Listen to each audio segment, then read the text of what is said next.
नमस्कार दोस्तों, आज हम लोग फिर से मॉडल सेट लेकर आ रहे हैं। इंटरप्रेन्योरशिप डेवलपमेंट का सेट 3 है। सेट 1 और सेट 2 हम लोग डाल चुके हैं, तो आप देख लिए होंगे लेक्चर 1 लेक्चर 2। नहीं देखें तो जाके प्लेलिस्ट में देख लीजिए, और ऑलरेडी अवेलेबल है। ये लेक्चर 3 की बात करते हैं हम लोग। ये विनोबा विश्वविद्यालय हजारीबाग में, अगर सेमेस्टर 4 के आप स्टूडेंट हैं तो सेमेस्टर 4 में जो अभी परीक्षा हो रही है उसमें मेजर पेपर है कॉमर्स वाले स्टूडेंट के लिए इंटरप्रेन्योरशिप डेवलपमेंट। और झारखंड के और भी यूनिवर्सिटी में अगर इंटरप्रेन्योरशिप डेवलपमेंट है तो सेम चीज़ पढ़ना है, ठीक है। तो चलिए स्टार्ट करते हैं। बोलता है entrepreneurship explain the role of government institution industry it self help group to conduct a business finance for entrepreneurs. एक उद्यमी के लिए पैसा जुटाने में सेल्फ हेल्प ग्रुप, स्वयं सहायता समूह या कोई सरकार का संस्था कैसे मदद करता है। यानी अगर पैसा जुटाना हो हमको, हम इंटरप्रेन्योर्स, हमको पैसा चाहिए, तो सरकार कैसे मदद करती है हम लोगों को पैसा जुटाने में। तो पहले लिखा है role of government in finance, बोल सकते हैं कि फाइनेंस, कलेक्शन ऑफ फाइनेंस। तो पैसा जुटाने में सरकार की क्या भूमिका होती है। तो पहला पॉलिसी मेकिंग एंड रेगुलेशन, सरकार की भूमिका है वो नीति बनाता है और उसको संचालित करता है ताकि आसानी से पैसा मार्केट से उठाया जा सके। दूसरा है इंफ्रास्ट्रक्चर डेवलपमेंट, बुनियादी ढांचा विकास करता है, बुनियादी ढांचे को विकसित करता है, इंफ्रास्ट्रक्चर को डेवलप करता है सरकार। जैसे रोड बना देता है, बिजली की सुविधा देता है, पानी की सुविधा देता है ताकि बिजनेस ग्रो कर सके।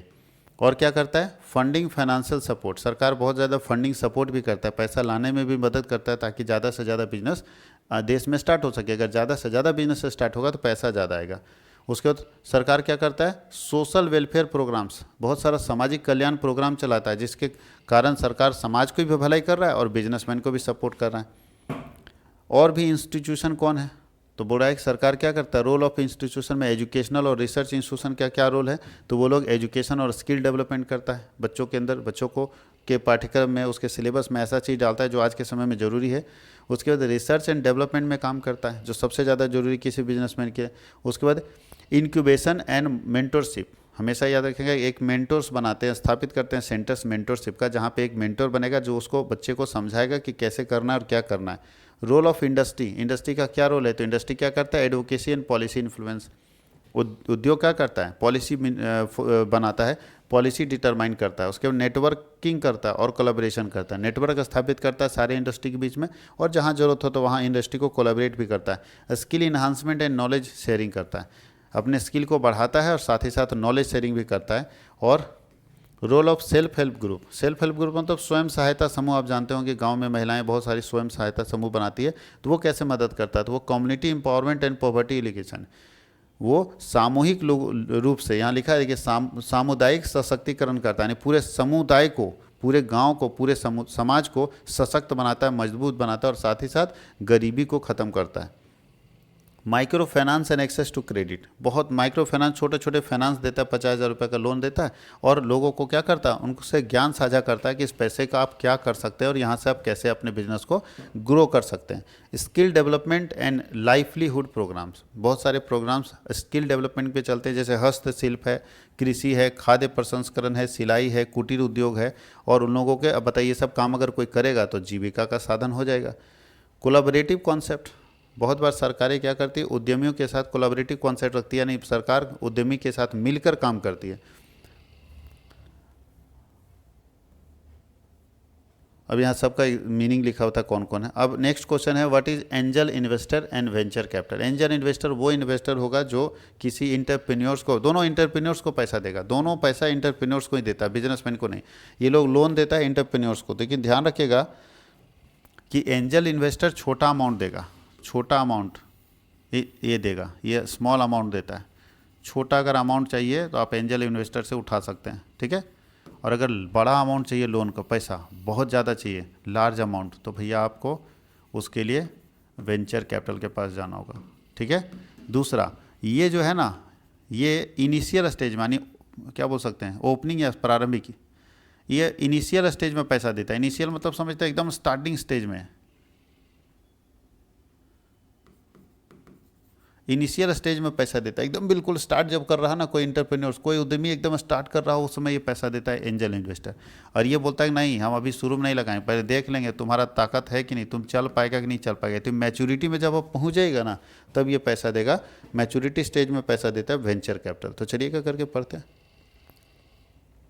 डेफिनेशन क्या है, तो बोलता है एंजल निवेशक उच्च निवल मतलब ज़्यादा रिटर्न पाने वाला लालच होता है, ज़्यादा रिटर्न पाने वाले व्यक्ति होते हैं जो इक्विटी या परिवर्तनशील ऋण के बदले में स्टार्टअप को, जो स्टार्टअप मतलब समझ रहे एंटरप्रेन्योर्स को, आमतौर पर उसके शुरुआती चरण में स्टार्टिंग में ही पूंजी प्रदान करते हैं। यानी ये लोग ज़्यादा पैसा कमाने के लिए किसी एंटरप्रेन्योर्स को जब स्टार्टअप कर रहा है एकदम स्टार्टिंग टाइम में ही पैसा दे देता है। सोचो कितना बड़ा रिस्क लेता है एंजल इन्वेस्टर। अगर ये डूब जाएगा तो स्टार्टअप अभी किया है, चलेगा कि नहीं चलेगा, लेकिन बहुत सोच समझ के लोग पैसा लगाता है। पैसा कहाँ लगाता है? इक्विटी में पैसा लगाएगा।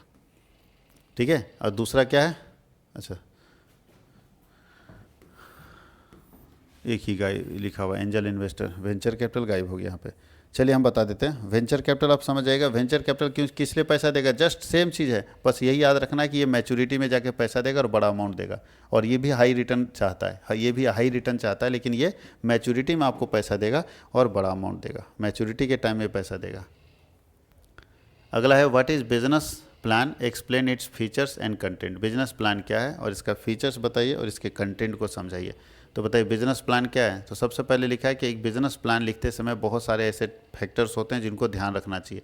तो बोलता है कि एक व्यावसायिक योजना या परियोजना प्रस्ताव लिखते समय बहुत सारे चरण होते हैं, कई सारे, उनको कारणों को देखना होगा। तो सबसे पहले बिजनेस प्लान क्यों बनता है, तो लिखने का महत्व पूछ रहा है कि महत्व क्या है बिजनेस प्लान लिखने का। तो बिजनेस प्लान क्यों बनता है, इसलिए बनता है ताकि क्लैरिफाई हो सके बिजनेस का गोल और ऑब्जेक्टिव, हर आदमी को पता हो कि उसका बिजनेस का उद्देश्य क्या है। तो इसलिए प्लान बना के सब आदमी को समझा दीजिए कि मेरा प्लान ये भैया, इसके अकॉर्डिंग हमको काम करना है।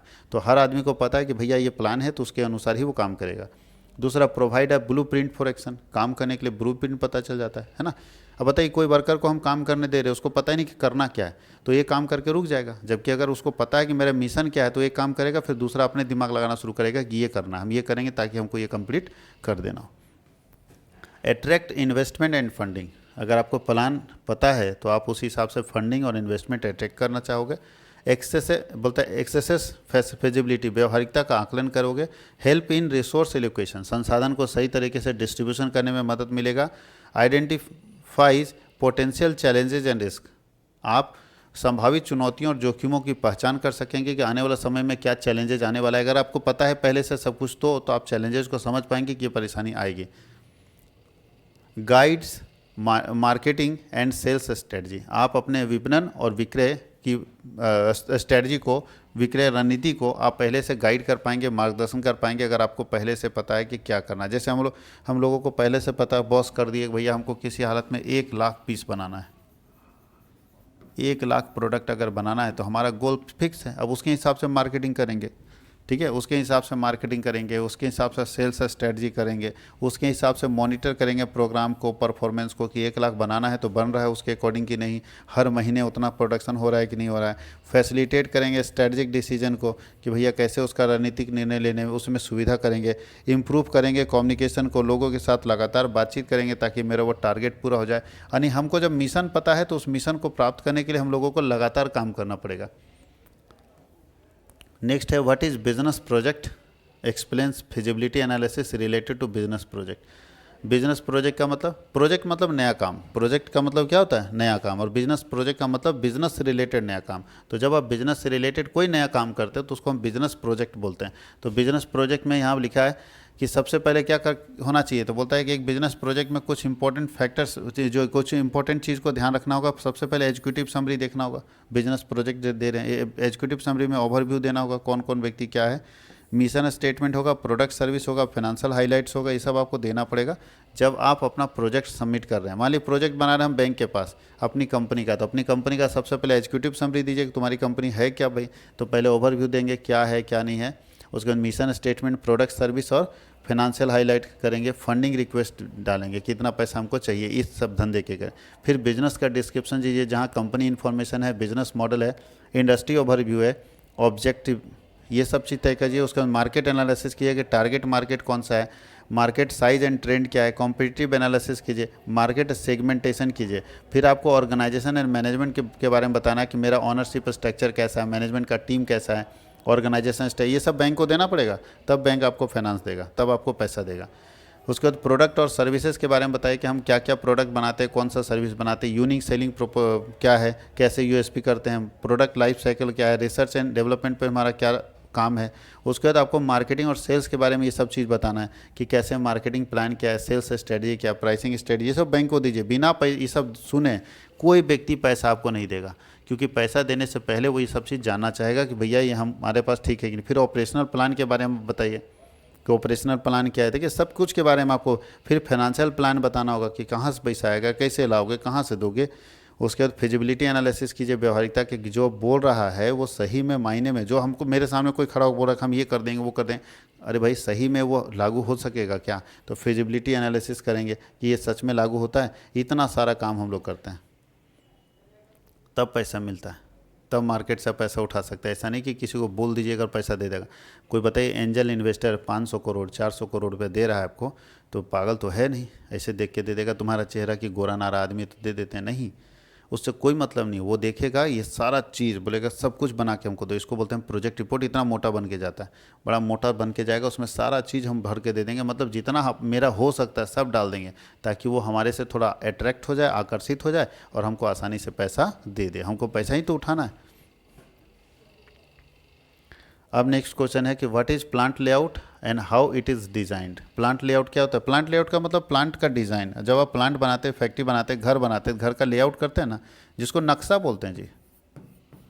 आप नक्शा बनाते हैं ना कि कहाँ क्या होगा, तो उसी तरह मान लीजिए हमारा प्लांट बन रहा है, फैक्ट्री बन रहा है, तो नक्शा बनाएंगे कि यहाँ मशीन रखाएगा, यहाँ दूसरा मशीन रखाएगा, इसके बीच में 10 फीट का गैप होगा, ठीक है, यहाँ पे जाएगा, ऐसे चेन होते हुए जाएगा, यहाँ पे तीसरा मशीन रखाएगा, यहाँ पे जो मशीन रखाएगा वो बहुत ज़्यादा धुआं छोड़ता है, तो यहाँ बड़ा सा खिड़की छोड़ देंगे, यहाँ से निकाल देंगे उसका पाइप। पूरा डिज़ाइन तैयार करने को लेआउट बोलते हैं, ठीक है। डिज़ाइन तैयार करने को क्या बोलते हैं? लेआउट करना। देखिए यहाँ लिखा हुआ भी है कि नियंत्रण को डिज़ाइन करना, कि कैसे आप पूरा का पूरा, लेआउट का मतलब पूरा का पूरा डिज़ाइन तैयार करना। तो सबसे पहले डिज़ाइनिंग बिजनेस प्रोसेस, अब बिजनेस प्रोसेस को डिज़ाइन कीजिए। दूसरा, तो उसके अंदर ये सब काम कर सकते हैं। आइडेंटिफाई कोर प्रोसेसेस को देखिए, मैप आउट को देखिए, मैप क्या मानचित्र को देखिए, स्टैंडर्डाइज कीजिए प्रोसेस को, ऑटोमेटेड जो है वेयर पॉसिबल जहाँ हो सकता है ऑटोमेटेड लगा दीजिए, कंटिन्यूस इंप्रूवमेंट्स करते रहिए। दूसरा, लोकेशन प्लानिंग कीजिए, कहाँ पे होना चाहिए, किस लोकेशन पे कौन सा काम करना है, तो लोकेशन प्लानिंग भी इसके अंदर आता है बिजनेस प्लान के अंदर। उसके बाद क्या है, लोकेशन प्लानिंग में जो है एक्सेसिबिलिटी दीजिएगा, आसानी से कहाँ पहुँच सकेंगे, जहाँ सड़क एकदम सटा हुआ है, हवाई अड्डा सटा हुआ है, बंदरगाह सटा हुआ है, ठीक है। कस्टमर कॉस्ट फैक्टर, जहाँ पे ऐसा जगह पर रखिए जहाँ पे लागत कम हो, लागत भी ध्यान रखना होगा, लागत कम होना चाहिए। मार्केट प्रॉक्सिमिटी, मार्केट के नज़दीक होना चाहिए जहाँ से परिवहन लागत कम लगेगा। उसके बाद है सप्लाई चेन कंसिडरेशन, ऐसा जगह तय कीजिए जहाँ पे सप्लाई चेन कंसिडरेशन हो सके। लोकल रेगुलेशंस, ध्यान रखिएगा, ऐसे जगह पे फैक्ट्री लगाए जहाँ लोकल जो कानून है उसके रूल्स रेगुलेशन को भी फॉलो कर सके। फैसिलिटी लेआउट डिज़ाइन, आप लेआउट कैसे तैयार करेंगे, तो उसके लिए इफिशिएंट वर्क फ्लो तय कीजिए। स्पेस आपके पास होना चाहिए, कोशिश करना है कि जो मेरे पास स्पेस है उसका सही इस्तेमाल हो सके। सेफ्टी एंड इर्गोनॉमिक्स, सुरक्षा और इर्गोनॉमिक्स की व्यवस्था की जाए। सुरक्षा में आपको जहाँ भी वर्कर काम करो वहाँ पे लाइट बढ़िया आना चाहिए, वेंटिलेशन अच्छा होना चाहिए, कार्य दो लोगों के बीच में जो काम करने वाले लोग उनके बीच में अच्छा डिस्टेंस होना चाहिए, मतलब स्पेस ठीक होना चाहिए। फ्लेक्सिबिलिटी की बात कीजिए, लेआउट में कितना, तो प्रोडक्ट का डिज़ाइन अलग होता है, प्रोसेस का डिज़ाइन अलग होता है, फिक्स पोजीशन का डिज़ाइन अलग होता है। ऑपरेशनल प्लानिंग जब हम करेंगे तो फिर कैपेसिटी प्लानिंग कीजिए कि कितनी क्षमता है हमारे पास प्रोडक्शन करने की। प्रोडक्शन शेड्यूलिंग कीजिए, कैसे हम उसको प्रोडक्शन कर सकते हैं। इन्वेंट्री मैनेजमेंट कीजिए, कैसे हम अपने स्टॉक को मैनेज कर सकते हैं। क्वालिटी कंट्रोल कीजिए कि कैसे हम अपने गुणवत्ता को ठीक कर सकते हैं। सप्लाई चेन कंसिडरेशन को ठीक कीजिए। ये सब काम हम लोगों को करना है। ऑपरेशनल कंट्रोल करना है, जिसके अंदर मॉनिटरिंग एंड ट्रैकिंग करेंगे, जिसके अंदर हम की परफॉर्मेंस एंड इंडिकेटर्स को ध्यान रखेंगे, जिसके अंदर हम फीडबैक मैकेनिज्म को ध्यान रखेंगे। ये सारा काम हम लोगों को करना है, जिसमें के अंदर हम प्रॉब्लम सॉल्विंग और ट्रबल शूटिंग को ध्यान रखेंगे, कंटिन्यूस इंप्रूवमेंट को ध्यान रखेंगे, ठीक है। ये तो सारांश में वही चीज़ पूछ दिया। तो ये हम लोगों का क्वेश्चन था। अब इसमें एक छोटा सा चीज़ है यहाँ पे, बड़ा अच्छा मार्केट पोटेंशियल क्या है कवर्ड, ये तो खैर चलिए हो गया। ये जो लास्ट क्वेश्चन है क्वेश्चन नहीं है, ये टॉपिक डाल दिया गया था, ठीक है। क्वेश्चन अब आपके पास नहीं। प्रिपरेशन ऑफ प्रोजेक्ट रिपोर्ट, कैसे प्रिपेयर करते हैं प्रोजेक्ट रिपोर्ट, उसके बारे में यहाँ पे डिस्कस किया हुआ है। तो ये हम लोगों का पूरा मॉडल सेट कंप्लीट हो गया 3 लेक्चर में एंटरप्रेन्योरशिप डेवलपमेंट का, जो आपका मेजर पेपर है। इसको देखिए, अच्छा लगे तो ज़रूर शेयर कीजिए, कमेंट कीजिए और सब्सक्राइब कर लीजिए। Thank you.